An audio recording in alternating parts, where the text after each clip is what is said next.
ओम शांति। आज 26 अप्रैल 2023। आज की ईश्वरीवाणी की मुख्य पंक्तियां हैं। मीठे बच्चे, तुम्हारा कर्तव्य है अविनाशी ज्ञान रत्नों की कमाई करना और कराना। तुम्हारा कर्तव्य है अविनाशी ज्ञान रत्नों की कमाई करना और कराना। दान पूछकर नहीं किया जाता, करके दिखाना है। प्रश्न है, बाप की दिल में कौन सी शुभ आश सदा रहती है? किस बात में बाप आप समान बनाना चाहते हैं? उत्तर है, बाप की दिल में सदा ही बच्चों को सुख देने की आश रहती है। बेहद के बाप को कभी भी विकल्प व बुरा कर्म करने का संकल्प, दुख देने का संकल्प नहीं आ सकता, क्योंकि वह है सुखदाता। इसी बात में बाप अपने बच्चों को आप समान बनाना चाहते हैं। पापा कहते, मीठे बच्चे, जांच करो, मेरे अंदर सदा शुद्ध संकल्प रहते हैं, विकल्प तो नहीं आते। गीत है, मुखड़ा देख ले प्राणी अपने दिल दर्पण में। ओम शांति। भगवान वाच, ये किसने कहा मुखड़ा देख ले प्राणी? प्राणी कहा जाता है जीवात्मा को। जीवात्मा बच्चे हैं ना बाप के, जानते हैं हम आत्मा हैं। इस समय हमारी आत्मा का बाप परम पिता परमात्मा शिव है। जीव जो शरीर है उनका बाप भी अब प्रजापिता ब्रह्मा है। हम बाप दादा की औलाद हैं। बाप बैठ जीवात्माओं को समझाते हैं, हे बच्चे, अपने दिल दर्पण में जांच करो कि कितना % हम पुण्य आत्मा बने हैं, कितना हम पुण्य करते हैं। मनुष्य तो इन बातों को नहीं समझते कि दान पुण्य अविनाशी ज्ञान रत्नों का करना है। ये भी अभी बुद्धि में आया है कि हमारा बाप, टीचर, गुरु सब कुछ वह एक बेहद का पिता है। देह अभिमान टूट पड़ता है। उस बेहद के बाप को हमने आधा कल्प याद किया है। याद करना भक्ति मार्ग से शुरू होता है। भक्त भगवान को याद करते हैं, समझते भी हैं भगवान एक है। हम आत्माओं का बाप वह निराकार है। साकार बाप तो जानवर आदि सबका है। बाकी ये बाबा हमारा वही परम धाम निवासी सच्चा बाबा है। हमको सच्चा बनाने वाला है। पुण्य आत्माएं हैं सभी सचखंड में रहने वाली। तुम जानते हो, जितना बाप के साथ हम सच्चे रहेंगे, उतना बाप के सचखंड में हमको ऊंच पद मिलेगा। इसके लिए रेस है।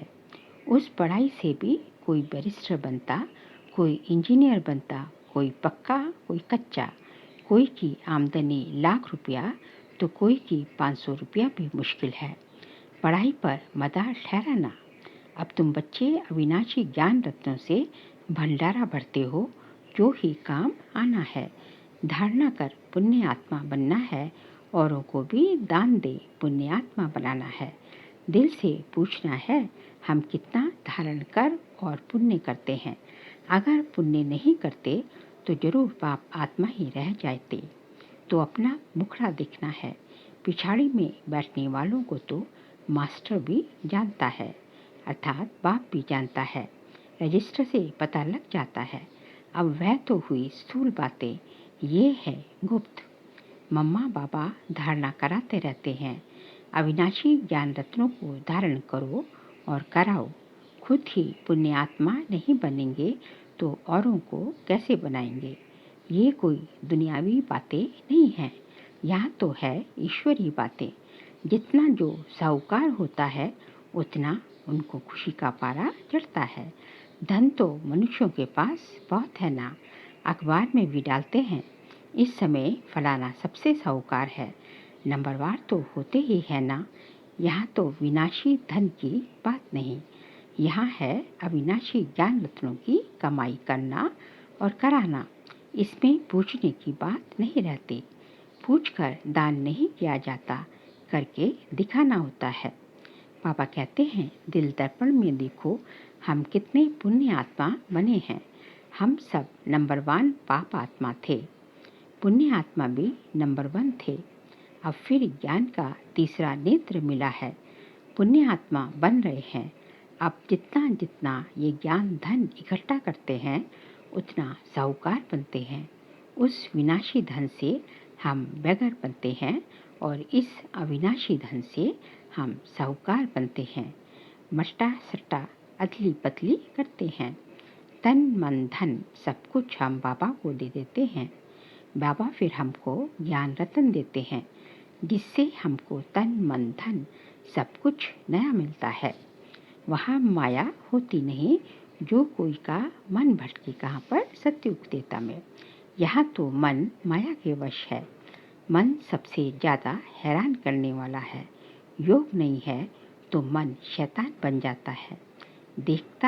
देखना है हम बाबा से कितना धन लेकर और फिर दान करते हैं, कितना ज्ञान रत्नों की पढ़ाई करते हैं, कितना बाबा से ज्ञान धन लेते हैं और फिर आगे कितना उसको जो है औरों को देते हैं। मम्मा बाबा भी तो तुम्हारे जैसे मनुष्य ही हैं। कौन से कान से सुनते हैं, निराकार बाबा इन ऑर्गन से बोलते हैं। निराकार आत्माओं को अपना अपना शरीर है। ये है पुरानी कलयुगी शरीर जो दुख देता रहता है। बच्चे जानते हैं बाबा आकर हमको सदा सुखी बनाते हैं। बाबा मिला है तो अंदर खुशी से तालियां बजती रहती हैं, तब बाहर में भी बजती हैं। पहले संकल्प की ताली अंदर बजती है, फिर बाहर बजती है। पहले अंदर आएगा कि ये करें, फिर कर्मेंद्रियों से कर लेते हैं। तो जांच करनी चाहिए कि हमारे अंदर शुद्ध संकल्प आते हैं या विकल्प आते हैं। संकल्प शुद्ध ख्याल को, विकल्प अशुद्ध ख्याल को कहा जाता है। बेहद के बाप को कोई विकल्प थोड़ी ही आएगा, वह तो है ही सुखदाता। तुम्हारे पास विकल्प आएंगे, किसको दुख देने के व विकल्प करने के। मैं तो तुमको हूबहू आप समान बनाने आता हूँ। ये तो जानते हो बाप हमेशा बच्चों को आप समान बनाते हैं। बच्चों को जन्म कोई दुख के लिए थोड़ी ही देते हैं। दुख तो कर्मों के अनुसार मिलता है। माँ बाप की आशा रहती है कि बच्चों को बहुत सुखी रखे, परंतु माया की प्रवेशता है। लौकिक बाप समझते हैं बच्चों को शादी कराए बहुत सुख देते हैं, परंतु पारलौकिक बाप कहते हैं कि शादी किया माना बर्बादी किया। हम तुमको ऐसा गुलगुल बनाते जो स्वर्ग में तुम शादी करेंगे तो पटरानी पटराजा बनेंगे, झूलों में झूलेंगे। लौकिक बाप और पारलौकिक बाप की बुद्धि में देखो कितना फर्क है। इस समय माया के संस्कार मनुष्यों में बड़े कड़े हैं, जैसे अजामिल। मैं तो चाहता हूँ बच्चों को इतना सुखी बनाऊं जो एकदम झूलों में झूले। बेहद के बाप के दिल अंदर बच्चों के सुख लिए कितनी फर्स्ट क्लास आशा रहती है। बच्चों को माँ बाप पैदा करते तो माँ बाप को ही फिर सुखी बनाना है। बेहद का बाप भी चाहते हैं कि उनके बच्चे सुखी बने, परंतु लौकिक और पारलौकिक बाप की बुद्धि में बहुत फर्क है।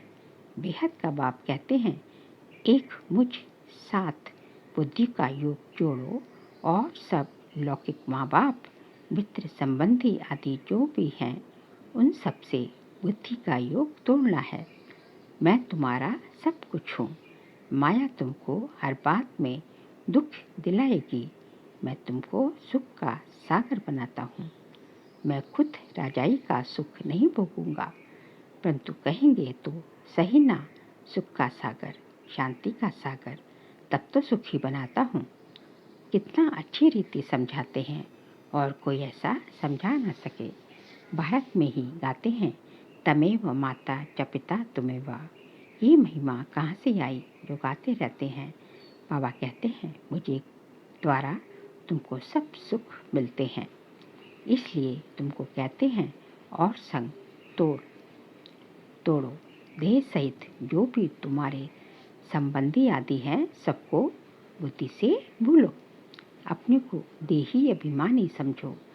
बाप कितना गुलगुल बनाते, कहते हैं मेरा ही सुनो, मेरे साथ योग लगाओ। जैसे मैं ज्ञान का सागर हूँ, सारी रचना को जानता हूँ। ऐसे तुम्हारी बुद्धि में भी ये सृष्टि का चक्र फिरता रहे। माता पिता कभी बच्चों को दुख नहीं देते, दुख के लिए रचना नहीं रचते। अब बाप कहते हैं बीती सो बीती, अर्थात पास इस पास्ट। रामानुसार अब गुलगुल पवित्र बनो। वहाँ तो विकारों की बात नहीं होती, सत्युग में विकारों की बात नहीं होती। महाराजा महारानी बनते हैं। सारी दुनिया कहती है सतयुग हेवन वाइसलेस वर्ल्ड है। वहाँ के देवी देवताओं को सब पूजते हैं क्योंकि पवित्र थे, सर्वगुण संपन्न थे। 16 कला से फिर कलाहीन बनना ही है। चंद्रमा में पिछाड़ी में देखो क्या हो जाता है, जिसको अमावस्या कहते हैं। ये भी ऐसे ही है। मनुष्यों में कोई गुण नहीं रहा। 16 कला तो क्या, एक कला भी नहीं रही। एक कला भी ना रहने से इसको घोर अंधियारा कहा जाता है। फिर कलाएं आते आते 16 कला बन जाएंगे। अभी तुम कलाहीन काले बन पड़े हो। ब्रह्मा की अंधियारी रात कहा जाता है। ब्रह्मा को प्रजापिता कहा जाता है। तुम कहलाती हो ब्रह्मा कुमार कुमारी। पहले बीते की अंधियारी रात थी, अब सूजरे में आए हैं। फिर 16 कला बनते हैं। जो 16 कला सूर्यवंशी थे, उनकी कलाएं कम होती गई। अब फिर सब कलाएं धारण कर रहे हैं। ऐसा धारण करते हैं जो सतयुग में 16 कला संपूर्ण बन जाते हैं। जैसे राजा रानी 16 कला संपूर्ण, वैसे ही लकी स्टार्स अर्थात हम सब बाबा के बच्चे यथा राजा रानी तथा प्रजा नंबरवार तो होते ही हैं। अभी तो राजाएं रंग बन गई हैं, रंग से ही फिर राजा बनेंगे। अब बाप कहते हैं इन सबको भूल अशरीरी बन जाओ। अपने को देही समझ, आत्मा समझ, मित्र संबंधी आदि सबको भूलो। अब तुम सब कुछ बलि चढ़ते हो। हम तुमको अविनाशी ज्ञान रतन देते हैं। एक एक रतन की वैल्यू कोई कर नहीं सकते। बाबा रूप बसंत की कहानी सुनाते हैं, जिनके मुख से रत्न निकलते थे। बाकी तो सब भक्ति मार्ग के शास्त्र बना दिए हैं। सदगति करने वाला एक ही परमपिता परमात्मा शिव है, जो ज्ञान से तुम्हारी सदगति करते हैं। इसको ज्ञान अमृत भी कहा जाता है। मानसरोवर कहते हैं इसको, मानसरोवर कहते हैं, अमृत भी कहते हैं। वहाँ पानी पिलाते हैं। ब्राह्मण लोग लोटी में पानी डालकर कहते हैं अमृत है। अमृतसर में वास्तव में ये ज्ञान तो नॉलेज है। बाप कहते हैं लाडले बच्चे, तुम देही आत्म अभिमानी बनो, माया छोड़ेगी नहीं। तुम आत्म अभिमानी बनने की कोशिश करेंगे तो माया फिर देह अभिमानी बनाती रहेगी। ये लड़ाई नंबर 1 है। माया देह अभिमानी बनाए एकदम खड्डे में डाल देती है, देरी नहीं करती। तो अपनी बुद्धि से काम लेना चाहिए। बाबा तो कहेंगे अच्छी रीति पढ़ो तो टीचर का भी नाम वाला होगा। बाप है इजाफा देने वाला। अच्छी रीति पढ़ने वाले को और पढ़ाने वाले को इजाफा मिलता है, अर्थात स्कॉलरशिप मिलती है, वाह निकलती है। पद भी ऊंच पाना है तो पहले पहले अपने दर्पण में देखो, हमारा बाप के साथ लव है। कितना मैं देही अभिमानी बना हूँ, कितना मैं रात दिन पुरुषार्थ करता हूँ। देह अभिमान आने से यात्रा में खड़े हो जाते हैं। बाप को याद करना भूल जाते हैं तो और ही 2 कदम पीछे हट जाते हैं। एक तरफ फायदा होता तो दूसरी तरफ नुकसान भी हो जाता है। देही अभिमानी बनते तो खाता भरता जाता है। माया कहाँ ना कहाँ घाटा डाल देती है। रिस्पॉन्सिबल बच्चे अपने खाते का विचार करते हैं, नहीं तो कोई दिवाला मारते हैं। ये व्यापार ही ऐसा है जो जमा भी होता तो ना भी होता। माया भुला देती है ना, तो देखना है कितना बाप को याद करते हैं और कितना औरों को याद करते हैं, औरों को आप समान बनाते हैं। व्यापारी तो सब हिसाब रखते हैं, नहीं तो व्यापारी नहीं अनाड़ी है। कोई तो बहुतों को सुख देते। बच्चे पापा को लिखते भी हैं कि फलाने ने ऐसा तीर मारा जो मैं पाप आत्मा से पुण्यात्मा बन गया। उन पर बलिहार जाते हैं। साथ में शरीर निर्वाह अर्थ कर्म भी करना है। गृहस्थ व्यवहार में रहते पाप से व्यापार भी करना है। योग बल से पापों को भस्म करना है, औरों को पुण्य आत्मा बनाना है। ये है सारा बुद्धि का काम। बुद्धि सालिक तब बनती है जब बाप को याद करते हैं, नहीं तो देह अभिमान में मित्र संबंधी याद आते रहेंगे। माया छोड़ती नहीं है। शिव बाबा की मत पर चलते चलते श्रीमत को भी लात मार देते हैं, फिर पद भ्रष्ट बन जाते हैं। अंत में बहुत पछताएंगे, त्राही त्राही करेंगे। अच्छे अच्छे बच्चे तो सबकी दिल पर चढ़ते हैं, नाम भी पाला करते हैं। पांडव सेना में कौन कौन महारथी है और कौन कौन उस सेना में महारथी है, तुम दोनों सेनाओं को जानते हो ना। ये सभी समझने की बातें हैं। कोई बिल्ले ही श्रीमत पर चलते हैं। श्रीमत पर ना चलने के कारण बाप का नाम बदनाम करते हैं, अर्थात लात मारते हैं। ये है सत का संग। एक दो को आप समान बनाए स्वर्ग का मालिक बनाते हैं। माया इतना पाप आत्मा बना देती जो बाप को भी स्वर्ग दे देते हैं। भक्ति मार्ग में सजनिया है फिर बाप के रूप में। अभी तुम बच्चे बने हो, फिर सजनी भी हो, तो सजनी को साजन की कितनी याद रहनी चाहिए।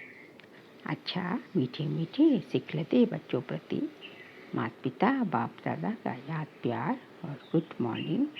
रूहानी बाप के रूहानी बच्चों को नमस्ते। हम रूहानी बच्चों की रूहानी बाप दादा को नमस्ते नमस्ते नमस्ते। सार के लिए पॉइंट्स हैं। रूप बसंतपन सुख से ज्ञान रतन निकालने हैं।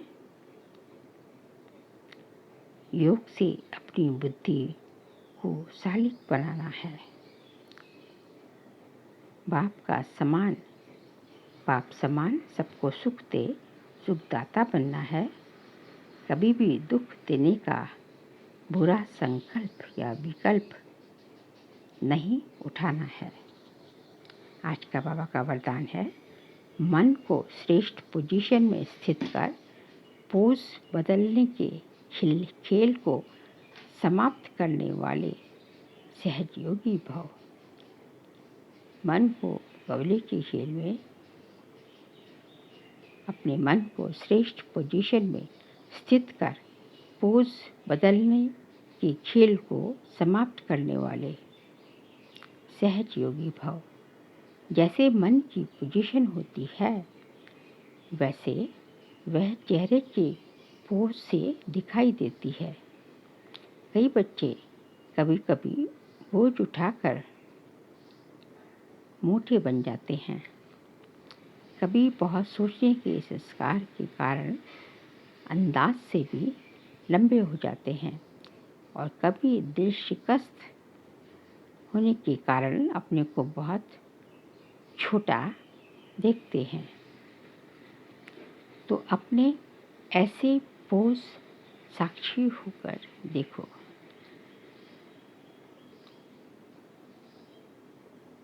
और मन की श्रेष्ठ पोजीशन में स्थित हो। ऐसे भिन्न भिन्न योग पोज परिवर्तन करो, तब कहेंगे सहज योगी। संकल्प स्लोगन है, खुशियों के खान के अधिकारी आत्मा सदा खुशी में रहती और खुशी बांटती है। खुशी के खून की अधिकारी आत्मा खुशियों के खान की अधिकारी आत्मा सदा खुशी में रहती और खुशी बांटती है। बाबा कहते हैं कि जो खुशियों के खान की, पूरी खान की अधिकारी आत्मा है, उसका काम क्या है? वो सदा खुद भी खुशी रहती है, खुशी में रहती है और दूसरों को भी सदैव उससे दूसरे भी खुशी बांटती रहती है। तो ये है आज की बोली। अच्छा, ओम शांति।